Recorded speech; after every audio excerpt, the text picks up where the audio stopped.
Right. The weekend box office report is in, and it's another huge win for the seventh installment of the Fast and Furious franchise, Furious 7. The Vin Diesel-led sequel took the top spot at the box office with just over $60 million in its second week. Coming in second is the animated film Home, taking in $19 million. In third spot is The Longest Ride, making $13.5 million in its opening weekend. In fourth spot is the Will Ferrell Kevin Hart comedy Get Hard, bringing in $8.6 million in its third week. And rounding out the top five is Disney's Cinderella, making $7.2 million in its fifth week, bringing its worldwide total up to $436 million. John, what stands out to you in this weekend's box office report? Three things. Fast and Furious 7 has now made, in its second week, $800 million worldwide. Wow. $800 million. So impressed. We've gone on and on about Fast and Furious here on this show, so I don't need to go too much into it. Also, really surprised with Home. I was surprised with how much it made on its first week. I mean, it's an animated film. We all know it's going to make a certain amount of scratch, right? We understood that, but it did exceedingly well. I thought this was a botched marketing campaign. Right. I thought there wasn't a lot of awareness of the film out there, but it did well, and now it's holding on to that number 2 spot again. I think it's also a weak marketplace, though, for children's films. Right now it is. And that ultimately that plays into it. I mean, you have to examine that. Like, is there other things that people can go do in the movie theater? The answer is no.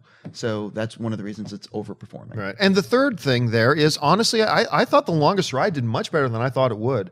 And so, I mean, there's a lot of good, and Cinderella, 5th week in the top 5. I'm so glad too, because I love that movie. Anyway, Schnepp, what stands out to you about the box office report? Well, you know what a Nicholas Sparks fan I am. I didn't even know who he was. They were telling me who he was. I was like, oh, The Notebook. Yeah, boo. It's just not my, Not your cup of tea. It's not in my wheelhouse, and neither is The Longest Ride. So I was like, oh, okay, that movie.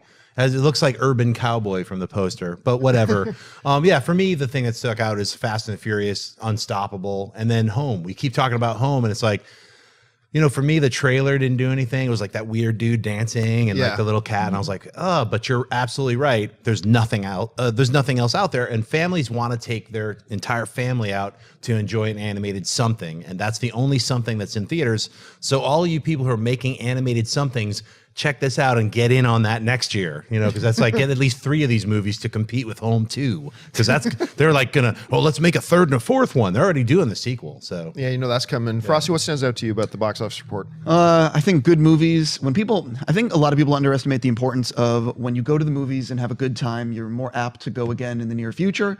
Furious 7's a really good movie. It's a lot of fun, and it's a poignant. It's just really well done, and I think that people are maybe going to see it more than once, and I think that them enjoying that will lead to other films. Yeah, you're right. I mean, I've gone to see it a couple times already. I wanted to just see that Paul Walker ending again. That was really good to me.